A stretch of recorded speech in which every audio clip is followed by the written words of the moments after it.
राजीव जी, राहुल गांधी ने जो बातें कही उनमें से कुछ बातें उन्होंने अपनी दादी से प्रेरित होकर कही थी। श्रीमती इंदिरा गांधी ने जब भारत पाकिस्तान रिश्तों में सुधार की बात हुई थी, तब लोगों ने कहा था कि पाकिस्तान कभी सुधरेगा नहीं, पाकिस्तान के साथ कैसे रिश्ते बनेंगे।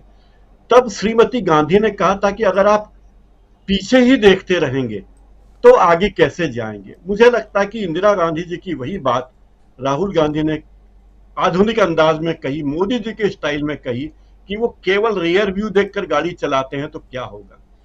हम विद्यार्थी थे तो हमें इंदिरा गांधी के भाषण की 3 बातें अभी तक याद है। दूसरी बात इंदिरा गांधी ने यह बात कही थी कि विजयी को विनयी होना चाहिए। अगर आप विजयी हैं और अगर आप में विनय नहीं है तो आपकी महत्ता अपने आप कम हो जाती है।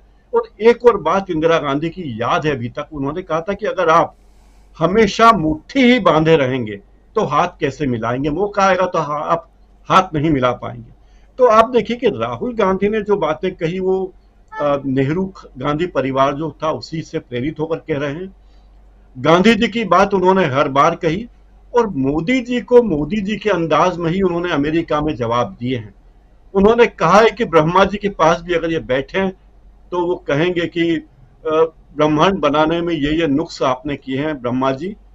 और ब्रह्मा जी खुद सोच में पड़ जाएंगे कि मैंने किस ब्रैकेट में कह रहा हूं नमूने को बना दिया। ऐसा भी बात कह सकते हैं इशारे इशारे में। कल उन्होंने जो बातें कही वो इस तरह की बातें कही कि आम आदमी को समझ में आ जाए। उन्होंने जो बातें कही वो अमेरिका के एनआरआई को समझाने के लिए ही नहीं कही।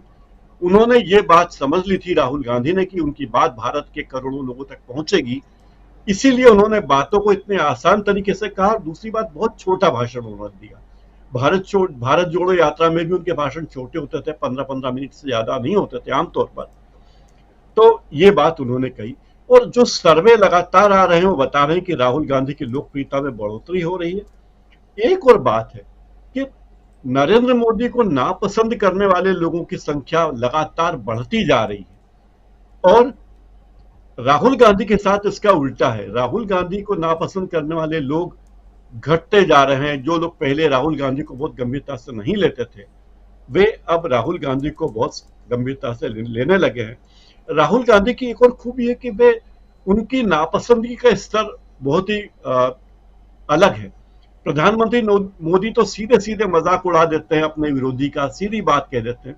लेकिन राहुल गांधी अपने राजनीतिक विरोधियों का, पार्टी में अपने विरोधियों का, विचारधारा में विरोधियों का, उन सब के बारे में अगर कोई भी बात कहते हैं तो बहुत शालीन तरीके से कहते हैं। और मतदाताओं को यह बात समझ में आने लगी कि जो शालीन तरीके से अपनी बात कहते हैं उनकी बात में भी वजन होता है। जरूरी नहीं है कि हर बात को चीख चीख कर ही कहा जाए। तो एक और बड़ी गंभीर बात यह है कि राहुल गांधी का उदय जो हुआ है वो कांग्रेस के उदय से अधिक हुआ। अगर आप आज की तारीख में एक सर्वे अभी मैंने पिछले दिनों पढ़ा कि राहुल गांधी को पसंद करने वाले लोगों की संख्या ज्यादा है मोदी की तुलना में। मतलब अगर पार्टी की से तुलना करें कि बीजेपी या कांग्रेस, तो कांग्रेस को जितने लोग पसंद करते हैं उससे ज्यादा लोग राहुल गांधी को पसंद करते हैं।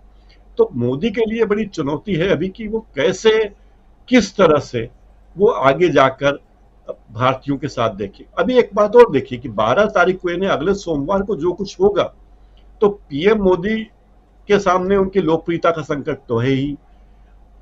जो विपक्ष खंडित अब तक था वो विपक्ष अगर एक हो रहा है तो ये मोदी के लिए बड़ी चुनौती है। और मोदी जी कोशिश कर रहे हैं कि किसी भी तरह 2024 में वो आ जाएं। बस और थोड़ा सा ये इसमें बात जोड़ना बहुत चाहता हूँ डॉक्टर प्रकाश जी हिंदुस्तानी जी, बस वो 12 की जगह अब 23 तारीख वो बैठक टल गई है और 23 जी को है। जी जी जी, मेरे ध्यान में वही बात थी, शुक्रिया। जी। दूसरी बात यह कि प्रधानमंत्री मोदी के सामने ममता बनर्जी जैसे नेता हैं जो कहने लगी हैं कि ममता बनर्जी ने खुलकर कहा है कि राहुल गांधी की टीआरपी नरेंद्र मोदी से ज्यादा है। इस बात को समझने के लिए किसी बड़े रॉकेट साइंस की जरूरत नहीं है। दूसरी बात यह है कि ममता बनर्जी सोनिया गांधी के काफी करीब है, कोई मौका छोड़ती नहीं है। और चंद्रशेखर राव जो बीआरएस के नेता हैं उनकी बेटी कविता भी सोनिया गांधी तक पहुंच रही है, नीतीश कुमार पहुंच रहे हैं, केजरीवाल तक अब कांग्रेस से गलबैया करना चाहते हैं क्योंकि उन्हें बीजेपी और मोदी की तरफ से जो शिक्षाएं मिली है मराठी में एक शब्द है शिक्षा, वो शिक्षा शिक्षा में। मिली उससे वो सीख रहे हैं। एक शेर मुझे याद आ रहा है राजीव जी, जी। जो 2014 के हालात के पर मौजू होगा कि मुद्दत के बाद पहुंचे हैं ऐ रह गुजर जहां, मेरा कयास है कि चले थे यहीं से हम। ये शेर तो पुराना है, लेकिन मुझे लगता है हम 2014 के भी काफी पीछे पहुंच गए हैं। ये 9 साल हमारे 2014 के भी काफी पीछे पहुंचाने वाले रहे हैं राजीव जी। जी, बिल्कुल, बिल्कुल। बहुत खूब, बहुत शानदार। और विपक्षी एकता और उसमें चुनौती। राजीव जी, राहुल गांधी ने मोदी जी को बड़ी विनम्रता से जवाब दिया। उन्होंने अपनी दादी को भी याद किया है, और उन्हीं के अंदाज में उन्होंने, जो दादी कहती थी कि विजयी को विनयी होना चाहिए, तो विजयी होते दिख रहे हैं राहुल गांधी, और विनय उनमें है। उन्होंने ये कहा है सुबह के या कल रात के भाषण में, कुछ देर पहले के जो भाषण हुआ था न्यूयॉर्क में, उन्होंने कहा कि भारत की जनता भारत की जनता उन लोगों को सबक सिखाएगी जो देश के हित में कार्य नहीं कर रहे। उन्होंने किसी का नाम नहीं लिया, ये नहीं कहा कि मैं बहुत ताकतवर हूं, ये नहीं कहा कांग्रेस बहुत ताकतवर है, ये नहीं कहा कि खड़गे जी बहुत ताकतवर है, ये नहीं कहा कि हम गांधी नेहरू खानदान के, कुछ भी नहीं कहा। उन्होंने कहा कि भारत की जनता सबक सिखाएगी। ये बात मुझे बहुत उल्लेखनीय लगी कि उन्होंने कोई अहंकार का प्रदर्शन उन्होंने नहीं किया। दूसरी बात, नरेंद्र मोदी जी फिर जा रहे हैं अमेरिका, और वे प्रधानमंत्री हैं। राहुल गांधी तो सांसद भी नहीं थे जो अभी इस बार गए। तो एक प्रधानमंत्री के रूप में मेरी बहुत तमन्ना रहेगी कि हमारे प्रधानमंत्री ऐसा कोई भी काम न करें जिससे को हम भारतीयों के सम्मान में कोई कमी आए। वे टेलीप्रॉम्प्टर का उपयोग करें, एक एक शब्द देख देख कर पढ़ें, कोई हमारी बेइज्जती न होने दें, भारत के विभाजन के बारे में, देश में तोड़ने वाली कोई बात न करें, अपने विरोधियों पर घटिया, मतलब निम्न स्तरीय आप टिप्पणियां न करें, तो उनकी बड़ी कृपा होगी इस देश की 140 करोड़ जनता पर, क्योंकि वे प्रधानमंत्री के रूप में जा रहे हैं।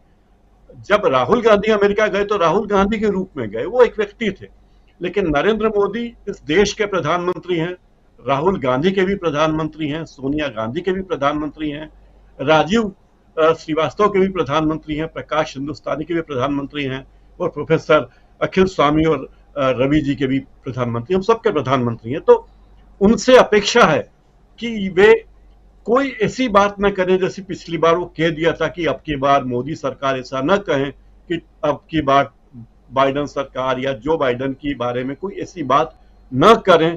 तो मुझे बहुत खुशी होगी एक नागरिक के रूप में, और अपने प्रधानमंत्री को मैं सम्मान पाते हुए देखना चाहता हूं पूरी दुनिया में।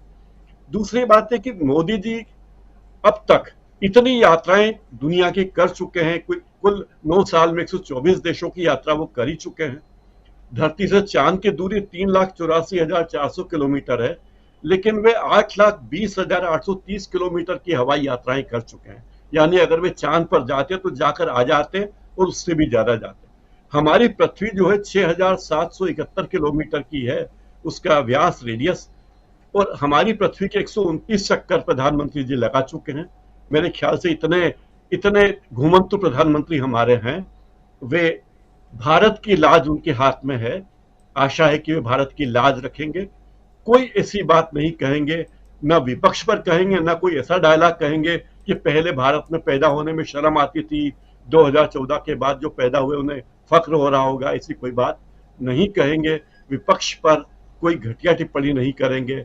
और हमारी विदेश नीति का जो अहम सूत्र है, हमारे विपक्ष के नेता या प्रधानमंत्री जब विदेश जाते हैं तो हमारी डिप्लोमेसी का लिखित नियम है, लिखित नियम बोल रहा हूं मैं, आईएफएस लोग बता सकेंगे, लिखित नियम है कि हम किसी भी देश के आंतरिक मामलों में हमारे प्रधानमंत्री या कोई भी व्यक्ति कोई टिप्पणी नहीं करते।